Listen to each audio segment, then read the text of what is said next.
I'm John Strum, and this is RealTalk MS.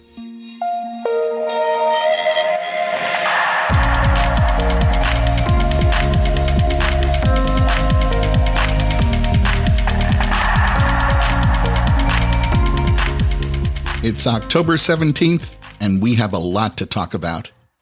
Last week, more than 9,000 MS research scientists and clinicians traveled to Milan from more than 110 countries to attend the largest MS research conference in the world, the 2023 joint ECTRIMS-ACTRIMS annual meeting.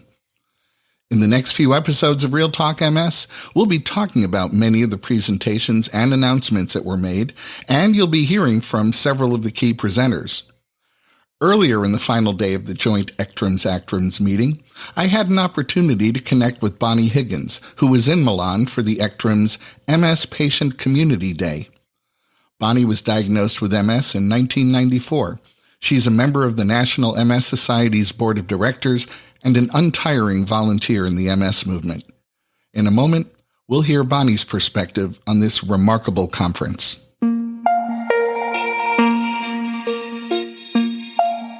I'm at ECTRIMS 2023 in Milan, and I'm speaking with Bonnie Higgins. Bonnie was diagnosed with MS in 1994. She's a member of the National MS Society's Volunteer Hall of Fame, as well as the MS Society's Board of Directors. And Bonnie is here at ECTRIMS to participate in the Patient Community Day. Thanks for joining me, Bonnie. Thank you, John. I'm thrilled to be with you here today. First, tell me, what are your impressions of ECTRIMS? One word, wow. So many people, so many multidisciplinary individuals, and just great talent in the room.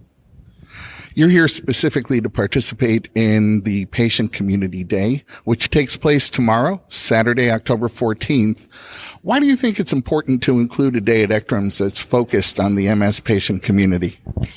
But John, such an important question. Having the patient perspective in the research process is so key, and being able to contribute with the researchers has been an incredible opportunity for myself as well as for others. We get to look at the research applications coming through and look at them through the eyes of a lived individual. Whether it's somebody that's living with MS or somebody that has a loved one with MS, and look at the research and say, would this work for us? Is there barriers for us? So we're not looking at it through the scientific eye. We're looking at through somebody living with MS. And so it's great because the researchers now are looking for that feedback. So you don't want the research to go so far along and then all of a sudden realize it's going to hit a barrier, because they may not have individuals that can participate in trials because of the barriers. So having the patient voice right there at the beginning is just absolutely key. And I'm just thrilled that I've been able to be a part of it, that the Society has started this initiative. They started in 2020, and it's just growing and growing. We have it with our Scientific Advisory Committee, and you've been involved in it yourself. And I think this is just key, and we're seeing it worldwide happening. You're going to be speaking about something we often talk about on the podcast, Pathways to Cures Global Research Initiative. Can you share your thoughts on Pathways to Cures? Yeah, absolutely. It's something I'm very passionate about. And we talk about in 2019, we looked at the MS Society's mission of ending MS forever. And it was a great mission, but it really didn't hit home with people that were living with MS. They demanded more. They demanded that cure be in our mission. So I remember sitting in the meeting when we were tackling that and said, well, cure is difficult. We're making a promise. And how do we do that? And we said, well, people are demanding it. We need to do it.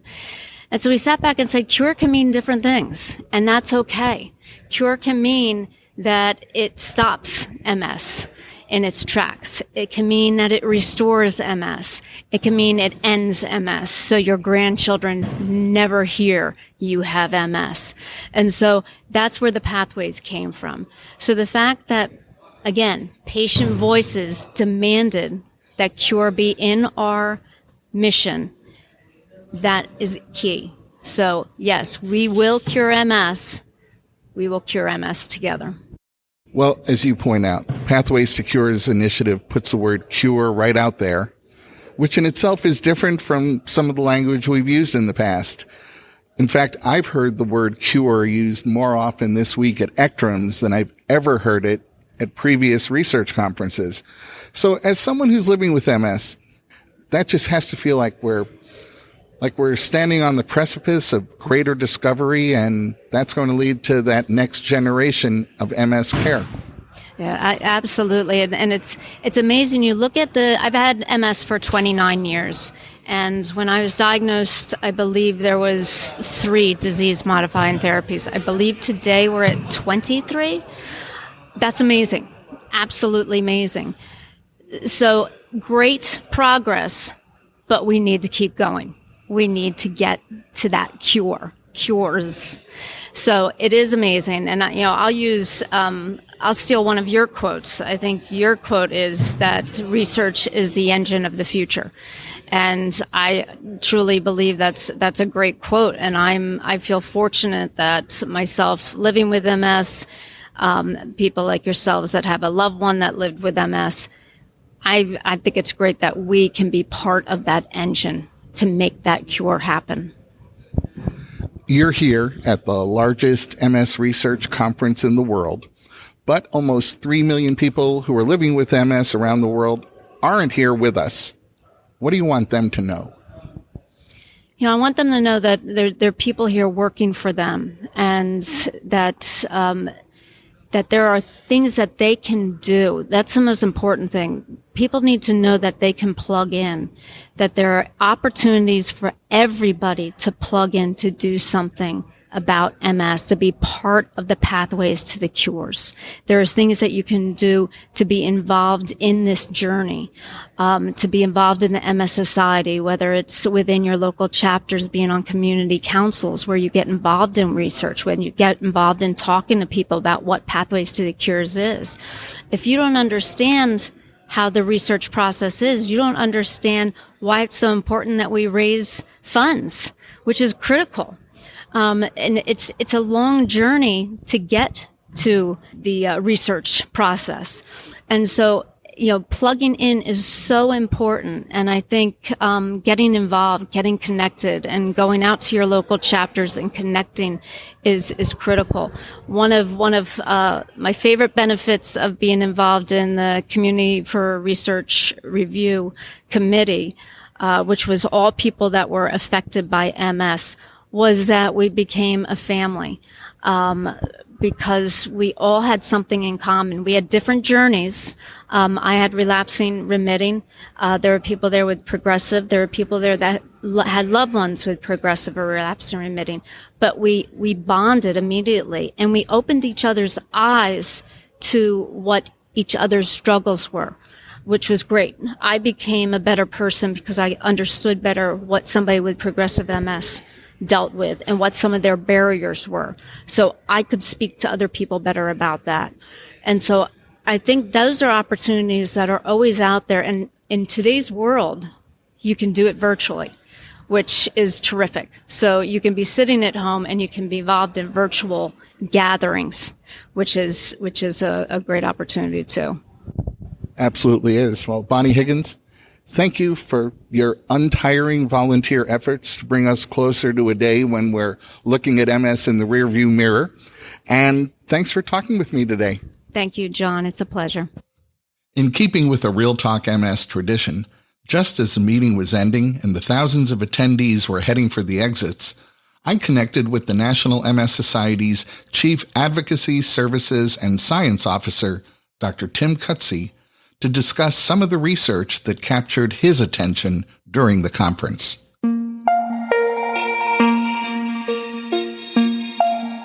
If you're a regular listener, you know that my favorite part of ECTRIMS is sitting down with Bruce Bebo, the National MS Society's Executive Vice President of Research, in the final hour of the final day of the conference, and asking him to share the specific announcements or presentations that caught his eye.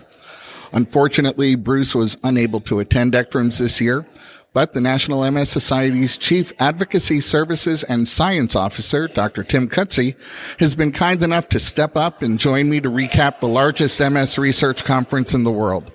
Tim, thanks for joining me. It's great to see you. Hey, John, it's great to be with you here in MS Milan 2023, and really it has been an amazing experience, and the last day could not have been more exciting. Just for context for your audience, they shared with us that there were 8,639 people, there's a precise number, from 110 countries, all engaged in exciting scientific exchange. It's really just the energy in the room was amazing. And I think, for me, the takeaway was, the beginning of the meeting started with Dr. Steve Hauser with a talk entitled Multiple Sclerosis, Path to a Cure. I've come to many ECTRIMS Congress, and I've never seen a presentation where the opening title was A Path to a Cure.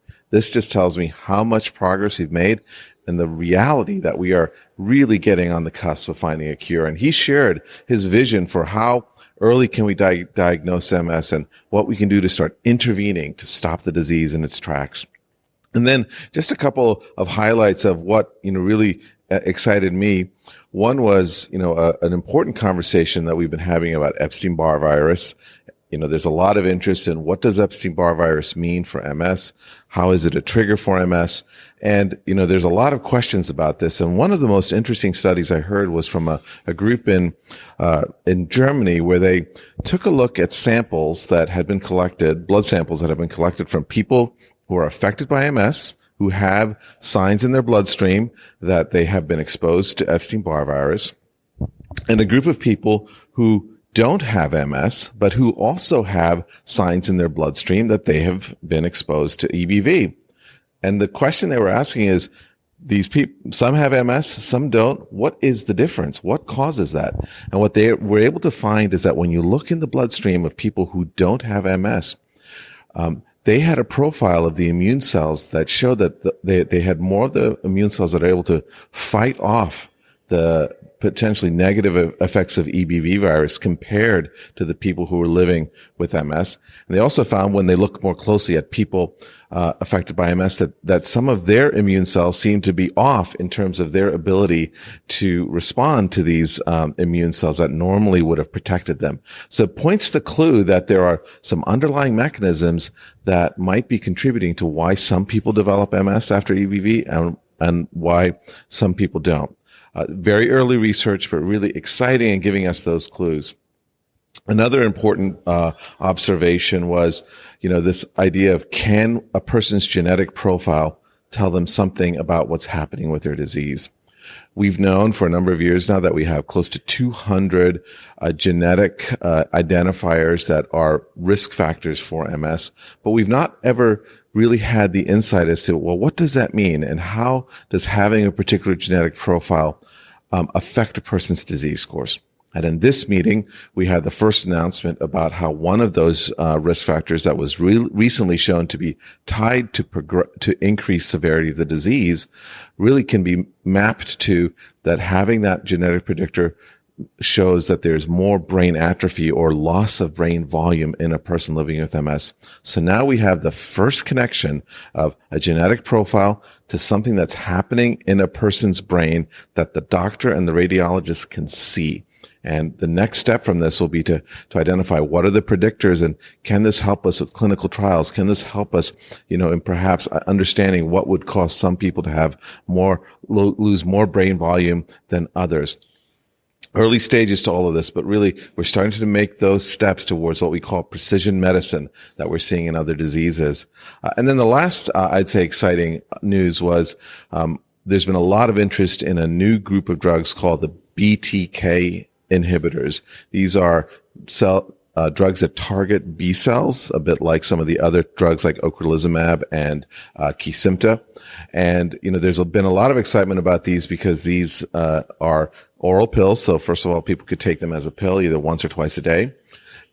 But there's also been this concept that these drugs might also get into the nervous system and allow treatment of the immune cells that are already in a person's brain and spinal fluid that wouldn't be reached by some of the existing B-cell therapies. But the question has always been, people have speculated that, but can you actually see that this drug gets into the nervous system? And there was a presentation that showed that one of the drugs that's under development, fenebrutinib, actually is present in the spinal fluid of people who are being treated at a level that they would need to basically target the B cells that are acting up in those individuals. And so this was a really important sign, because what it does is it takes us to the step that when a person takes a treatment, it'll address the immune cells that are in a person's bloodstream, but also the immune cells that are already in the brain, which none of the existing treatments are able to take care of. And so it'll extend the ability to get the treatment to really achieve our goal of stopping progression in each individual. So really just incredibly excited by what happened. I'm jazzed, as you can tell, and I can't wait for next year's ECTRIMS to really come back and say all of the amazing progress.